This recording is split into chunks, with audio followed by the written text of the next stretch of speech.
जहांगीरपुर इलाके के बाद दक्षिणी दिल्ली के ओखला और शाहीन बाग सलीमपुर इलाके में भी नगर निगम का बुलडोजर चलेगा।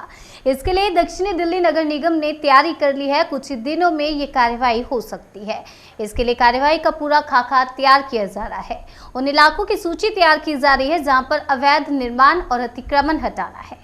इस बाबत दक्षिणी दिल्ली नगर निगम के सूत्रों की माने तो निगम अधिकारियों को ओखला और शाहीन बाग में 6 से ज्यादा इलाकों में रोहिंग्या और बांग्लादेशी घुसपैठियों की जानकारी मिली है, जिन्होंने सड़कों पर अतिक्रमण कर रखा है। इसके अलावा कबाड़ के काम की आड़ में असामाजिक गतिविधियों को अंजाम दिया जा रहा है। बताया जा रहा है कि अतिक्रमण के साथ साथ अवैध निर्माण और लूट और झपटमारी की जितनी घटनाएं हो रही हैं, उनमें भी बांग्लादेशी घुसपैठियों और रोहिंग्याओं का हाथ होता है। निगम के अधिकारियों का कहना है कि कार्यवाही से न केवल अवैध और अतिक्रमण पर लगाम लगेगी, बल्कि अपराध में भी कमी आएगी। बता दें कि नागरिकता संशोधन कानून के समेत दक्षिणी दिल्ली इलाके में जो उपद्रव हुआ था, उसमें भी बड़ी संख्या में शाहीन बाग और ओखला में रहने वाले रोहिंग्या और बांग्लादेशी मुस्लिम के शामिल होने की बात आई थी। बांग्लादेशी और रोहिंग्या घुसपैठियों के खिलाफ कार्रवाई के लिए भाजपा दिल्ली सरकार पर दबाव बनाएगी। इसे लेकर भाजपा जल्द ही आंदोलन शुरू करने की तैयारी में है। आज तक के एक प्रोग्राम में यूपी के जल शक्ति मंत्री महेंद्र सिंह ने इसी मुद्दे पर चर्चा की थी। एक बार वो भी सुनिए। अमातुल्ला विधायक वहां पर जाकर के संघर्ष कर रहा था और कहता था कि ये कहां जाएंगे। तो मैंने कहा कि इनको अपने घर में बसा लीजिए या केजरीवाल के घर में बसा दीजिए, लेकिन हमारी जमीन पर ये नहीं रह सकते।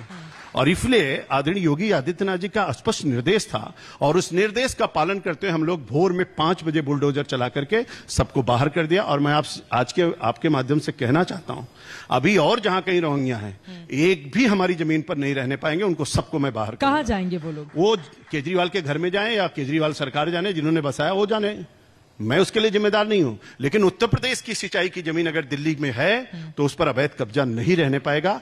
दिल्ली में नहीं, कहीं पर भी होगा तो अवैध कब्जा नहीं रहेगा। अभी भी कब्जा है, कई ऐसे हिस्से निश्चित रूप से कब्जा है। हमारे सीलमपुर में कब्जा है, हमारे जो जमीन अभी हमने हटाई है वहां पर कब्जा है, और उस सब कब्जे को हटाने के हम प्रयास कर रहे हैं। हमारी डेट अभी कल लगी थी, परसों लगी थी हाईकोर्ट में।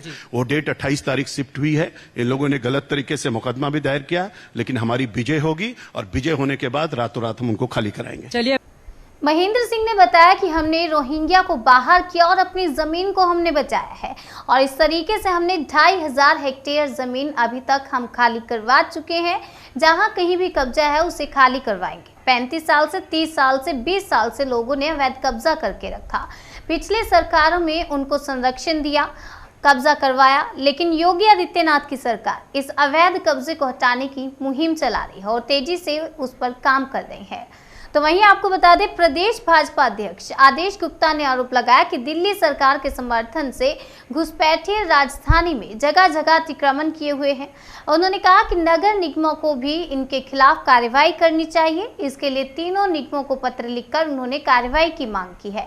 आदेश गुप्ता ने प्रेस वार्ता में कहा, हाईकोर्ट के आदेश के अनुसार बिना किसी पूर्व नोटिस के अतिक्रमण हटाने की कार्रवाई हो सकती है। जहांगीरपुरी में निगम 7 बार कार्रवाई कर चुका है। आज जहांगीरपुरी में अतिक्रमण के खिलाफ कार्रवाई के बाद उपद्रवियों का समर्थन करने वाले सक्रिय हो गए हैं। राम के अस्तित्व पर सवाल उठाने वाले, अयोध्या में राम मंदिर निर्माण में बाधा डालने वाले वकील अब उपद्रवियों के अवैध कब्जे को बचाने के लिए अदालत पहुंच गए हैं। ये पुलिस और अन्य निर्दोष लोगों पर पथराव व फायरिंग करने वालों के खिलाफ कुछ नहीं बोलते हैं। सेना की सर्जिकल स्ट्राइक पर सवाल खड़ा करने व टुकड़े टुकड़े गैंग का समर्थन करने वाले अब घुसपैठियों के प्रति हमदर्दी दिखा रहे हैं।